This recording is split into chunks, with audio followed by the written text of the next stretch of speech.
Hi there, welcome back to the workshop. Bit of a shorter video today and perhaps a bit of a shameless plug.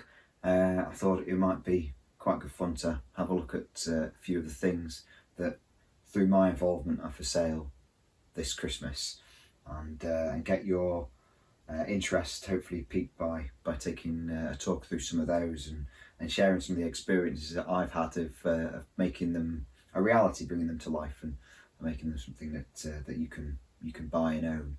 So let me finish a bit of my coffee, you come over here and we'll have a look at what's on the desk. So here we are. None of these three things are new, as we know, but I thought in a shameless plug really, we're going to take a look at them. So first of all, the Planet Industrials victory. We were really honoured to win the runner-up in the BRM Readers Awards earlier this year. I mean, we're up against the big boys, Bachmann, Hornby, Curascale, people like that. So to achieve that was a real, it was a really pleasant surprise. I mean, Steve and I did put a lot of ourselves into this project, and at times, it's tested us both, but we are so proud of what we've achieved. And best of all for you, at the moment, we're selling these for just £99. Yes, £99. So the retail price, recommended retail price at the moment is £130. When we did them initially, as pre-orders, we were doing them for £115. So now you can get £99. And why are we doing them for £99? Well, we've got a little bit of stock left. It's cluttering at the workshop, and it would be really nice to release the equity from these models and allow us to invest that in future projects. So, you're helping us out and we're helping you out. So it's a Christmas present from Planet Industrials to you. If you've got one already, get yourself another. If you've considered industrial modelling but, just needed a bit of a nudge, perhaps this is it. They're lovely models. I've just got one here. They've got real lovely weight to them when you pick them up. The boiler and the frame and the chassis are all die-cast metal. The tanks and cab are plastic, so the model has real heft and real weight. They're chunky beasts, aren't they? They're attractive prototypes to me as well. There's no sort of pipe work and unnecessary sort of clutter on the model. It's a clean, chunky, industrial prototype. Of course, one did run on a light railway as well. So if you want an excuse for that, you can make up some kind of parallel world where that could have happened on your line as well. They're supplied in plain livery, so either a totally plain black, which is great for re-lettering if you want to do a faux British Rail, Great Western, Southern livery, you can use that as the base. Or if you're doing a repaint, the black's a good one to go for. I think we're down to nearly single numbers on blacks though, so you need to be quick for black. And then we've got the lined maroon, lined green, and then the prototype livery, the IW&D, which was as they were delivered in grey, which is absolutely beautiful. It's the one I gave my son last Christmas. He was very pleased with.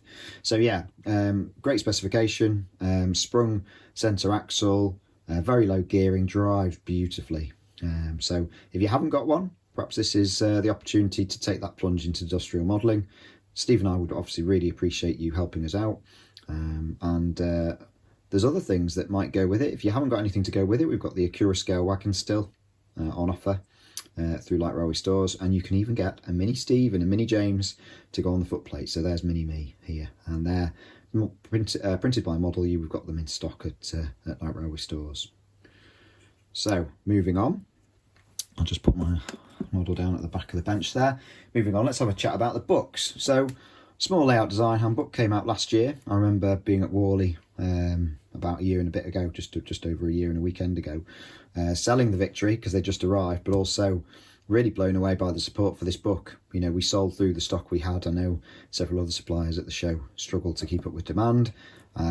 Entirely sold out by February, so it was one of the fastest selling Wild Swan books of recent times. So really proud of that, because it was just a collection of ideas really and thoughts, and it was an ambition of mine to have a book published. So I was just over the moon to even have something in print. Then absolutely honoured for it to be published by Wild Swan, and the support of Simon was superb.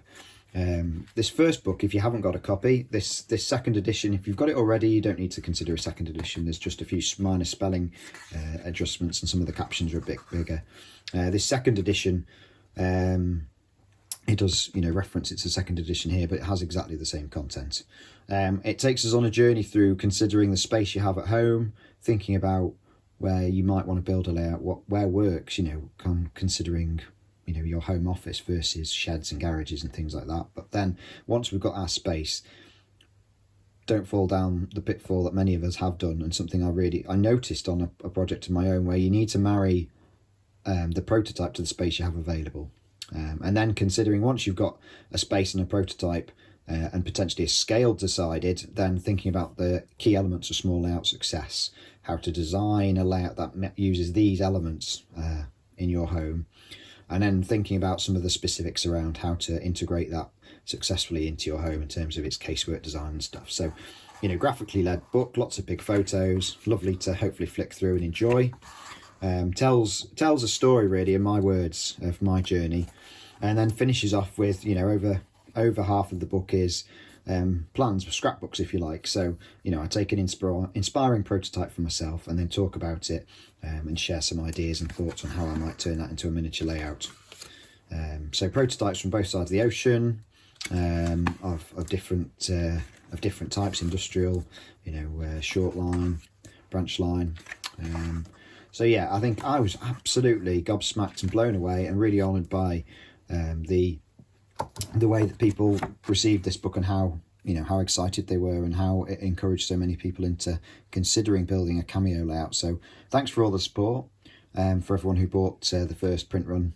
If you missed it, then it's now available from all good bookshops. £17.50. I know Titfield Thunderbolts obviously have good stocks, but I know Rail Books, Bill Hudson and a few others have now got their stock as well. I wasn't really sure whether this one was coming, because when I wrote that first book, I never knew whether there was a second book in me or not. I was really pleased with that. I felt like I'd said everything I had to say. But I had this niggling feeling that there was an opportunity to start to bridge the gap between railway modelling and sort of the mainstream, if you like. And so this is an attempt to take us all on a journey where we become better at explaining what we do and why we do it. So not how we do it, but why we do it. I also wanted to create something that could live on your coffee table in your house and you wouldn't be embarrassed by leaving out. And actually some non-railway modelling friends and family might pick it up and take a look, and either be inspired or at least more supportive of your own craft, your own work. So again, the themes are similar to the first book, but it's through the eyes of an artful approach. And so, again, we've got a strong design feel to it, nice big photos. I also include work from other modelers, artists, should I say, who helped me tell the story about what I'm trying to get across here. So, I'm really pleased and very proud of this. There's a lot more of me in this book in terms of my message that I'm trying to share with you all. So, good over half of the book is taking us through this journey of considering our work as art and what that means, what we're trying to tell in terms of the story. And then, again, I think because it helps explain a little bit of the stage set, we then take those ideas and talk about prototypes. Again, both sides of the Atlantic, and usually small, but this book has a few slightly larger schemes in, where there's a sort of discussion of the inspiration and the interpretation of that, and then a scrapbook of some ideas on how it might be interpreted into a small or medium-sized presentation. So yeah, I'm really, really, really pleased with this book.